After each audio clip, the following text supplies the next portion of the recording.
રેખા માલકાની અને જોઈએ આજના સમાચાર। બાળ ઉત્સવ કાર્યક્રમ 22 એપ્રિલથી લઈને 26 એપ્રિલ સુધી ગાયત્રી સંસ્કાર ધામમાં રાખવામાં આવ્યો હતો।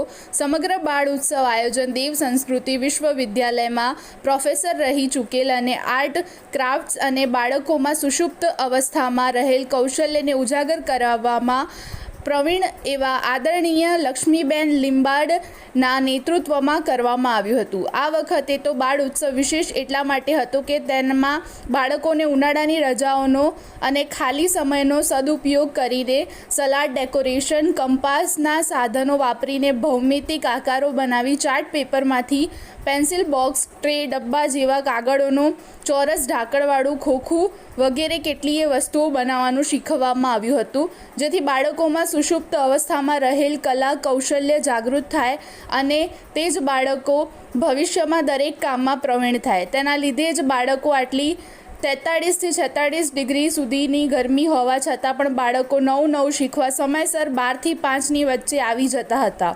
બીજું કે બાળકોને ભારતીય જ્ઞાન પરીક્ષા પણ ક્વિઝ, ઉખાણા અને ઘણી રમતો રમાડવામાં આવી હતી, જેથી બાળકોને જ્ઞાન સાથે ગમ્મત પણ મળે।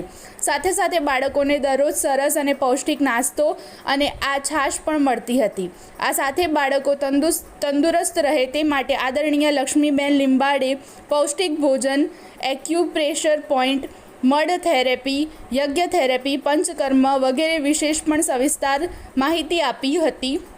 બીજા કાર્યક્રમોમાં રાજ્ય ગાયત્રી યુવા પ્રકોષ્ઠ કિરીટભાઈ સોની દ્વારા બાળકોને યોગનું પ્રેક્ટિકલ જ્ઞાન આપ્યું હતું। તે સાથે એઆઈ એક્સપર્ટ ધવલભાઈ પટેલ દ્વારા તેના વિશે પીપીટી દ્વારા પ્રેઝન્ટેશન આપવામાં આવ્યું હતું અને પતંજલિ યોગપીઠના ગોપાલભાઈ ઉપાધ્યાય દ્વારા પ્રાણાયામ વિશે સુંદર માહિતી આપવામાં આવી હતી।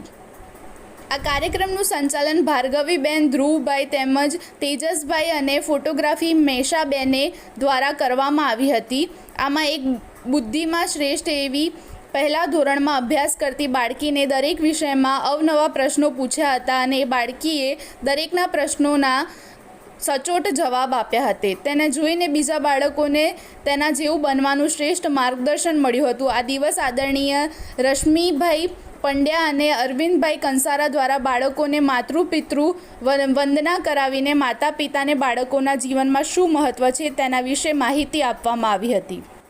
તે પછી એક બાળક મંત્ર દ્વારા 4 દિવસનો અહેવાલ આપવામાં આવ્યો હતો।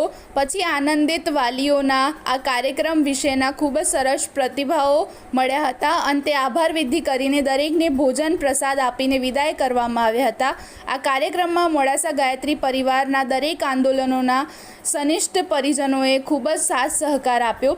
અરવિંદભાઈ કંસારા દ્વારા દરરોજ આ કાર્યક્રમની શરૂઆતમાં પ્રાર્થના કરીને કરાવવામાં આવી હતી। આ કાર્યક્રમમાં ઉલ્લાસભાઈ દ્વારા મીડિયાનું કવરેજ કરાવવામાં આવ્યું હતું।